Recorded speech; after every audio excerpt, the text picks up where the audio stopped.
আসসালামু আলাইকুম। বাংলাদেশ বেতার খুলনা খবর পড়ছি রুমানা মুস্তফা। দেশের অন্যান্য স্থানের মতো খুলনায় গতকাল বিভিন্ন কর্মসূচির মধ্য দিয়ে বিশ্ব পর্যটন দিবস পালিত হয়। পর্যটনের ভূমিকা সম্পর্কে জনসচেতনতা বৃদ্ধি সহ সামাজিক, সাংস্কৃতিক, রাজনৈতিক এবং অর্থনৈতিক উপযোগিতাকে বিশ্বব্যাপী ছড়িয়ে দেয়া এ দিবসের লক্ষ্য। এবছর দিবসটির প্রতিপাদ্য ছিল টেকসই উন্নয়নে পর্যটন। প্রধান উপদেষ্টা প্রফেসর ড মোহাম্মদ ইউনুস এ উপলক্ষে বাণী দেন। বিশ্ব পর্যটন দিবস উপলক্ষে খুলনা মহানগরীর হাদিস পার্কে এক আলোচনা সভা অনুষ্ঠিত হয়। অতিরিক্ত জেলা প্রশাসক সার্বিক বিতান কুমার মণ্ডলের সভাপতিত্বে খুলনা রিজিয়নের ট্যুরিস্ট পুলিশের অতিরিক্ত ডিআইজি মোহাম্মদ আলী হোসেন ও বিভিন্ন সরকারি বেসরকারি প্রতিষ্ঠানের প্রতিনিধি সহ সংশ্লিষ্ট কর্মকর্তাগণ এ সময় উপস্থিত ছিলেন। এর আগে সভাস্থল থেকে এক র্যালি বের হয়ে মহানগরীর গুরুত্বপূর্ণ সড়ক প্রদক্ষিণ করে একই স্থানে এসে শেষ হয়। এদিকে ঝিনাইদহে বিশ্ব পর্যটন দিবস উপলক্ষে বর্ণাঢ্য র্যালি ও আলোচনা সভার আয়োজন করা হয়।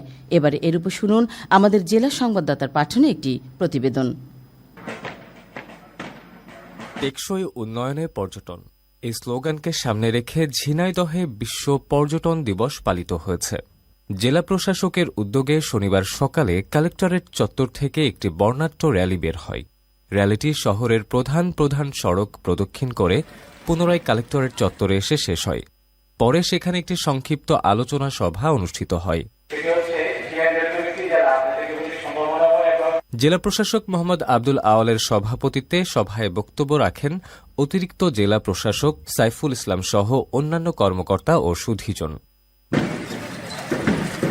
বক্তারা বলেন, পর্যটন কেবল বিনোদনের উৎস নয়, এটি একটি দেশের অর্থনৈতিক উন্নয়ন এবং সাংস্কৃতিক ঐতিহ্য সংরক্ষণে অত্যন্ত গুরুত্বপূর্ণ ভূমিকা রাখে। এ সময় তারা সম্মিলিত প্রচেষ্টায় ঝিনাইদহে একটি টেকসই পর্যটন শিল্প গড়ে তোলার আহ্বান জানান। ঝিনাইদহ থেকে মোহাম্মদ আহসান কবির, বাংলাদেশ বেতার খুলনা।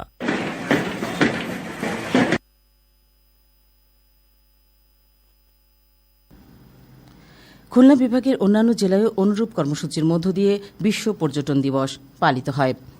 স্থানীয় সরকার বিভাগের সচিব রেজাউল মাকসুদ জাহেদি বলেছেন, আমরা দুর্নীতিমুক্ত ও স্বচ্ছ প্রশাসন চাই। প্রত্যেকে নিজের দায়িত্ব ঠিকমতো পালন করলে কোনো সমস্যা থাকে না।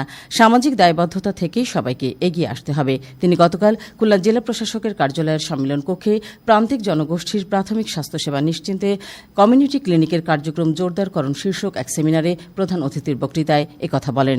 স্থানীয় সরকার বিভাগের সচিব বলেন, জনগণের অংশগ্রহণ ছাড়া কমিউনিটি ক্লিনিক কার্যকরভাবে পরিচালনা সম্ভব নয়। জন অংশগ্রহণই পারে তৃণমূলের স্বাস্থ্যসেবায় আমূল পরিবর্তন আনতে। তিনি প্রাথমিক স্বাস্থ্যসেবা নিশ্চিত করতে কমিউনিটি ক্লিনিকের কার্যক্রম জোরদারের আহ্বান জানান। বিভাগীয় কমিশনার মোহাম্মদ ফিরোজ সরকার অনুষ্ঠানে বিশেষ অতিথি ছিলেন।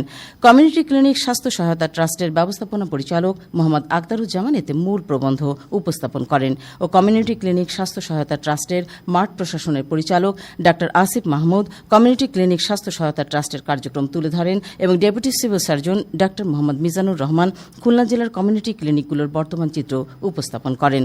জেলা প্রশাসক মোহাম্মদ তৌফিকুর রহমানের সভাপতিত্বে অনুষ্ঠানে যুগ্ম সচিব সাইফুল ইসলাম মজুমদার, বিভাগীয় স্বাস্থ্য পরিচালক ডা মোহাম্মদ মুজিবুর রহমান, সিভিল সার্জন ডা মাহফুজা খাতুন, বিভাগীয় পরিবার পরিকল্পনা পরিচালক মোহাম্মদ আবুল কালাম, জেলা পরিবার পরিকল্পনা বিভাগের উপপরিচালক মোহাম্মদ আকিব উদ্দিন সহ কমিউনিটি ক্লিনিকের উপজেলা পর্যায়ের সিএইচসিপিগণ, সাংবাদিক ও বেসরকারি সংস্থার প্রতিনিধি এ সময় উপস্থিত ছিলেন।